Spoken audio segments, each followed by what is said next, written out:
Le résultat, il m'inspire deux sentiments. D'abord, le score du Rassemblement national, du Front national, et c'est toujours une déception de voir cette formation politique arriver en tête. Le deuxième sentiment et le deuxième enseignement, c'est la très forte participation qu'il y a sur ces élections européennes. Je crois que jamais depuis 30 ans, il n'y a une participation aussi élevée. Je pense que c'est le fruit de l'implication des militants, mais aussi du président de la République, qui a mis au cœur de l'enjeu politique l'Europe. Et enfin, c'est la prédominance d'une thématique que nous avions d'ailleurs prise, qui est celle de l'écologie.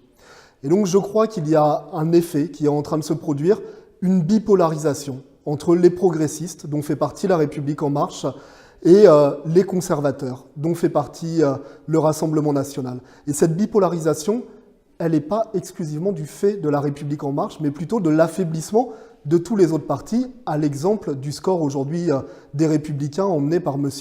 Bellamy.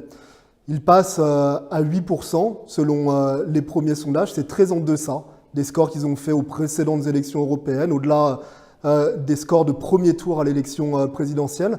Ils ont voulu tenir un discours de droite extrême, et bien pour bon nombre d'électeurs, y compris habitués à voter pour leur parti, ils se sont tournés vers le discours du Front national, du Rassemblement national pendant cette élection.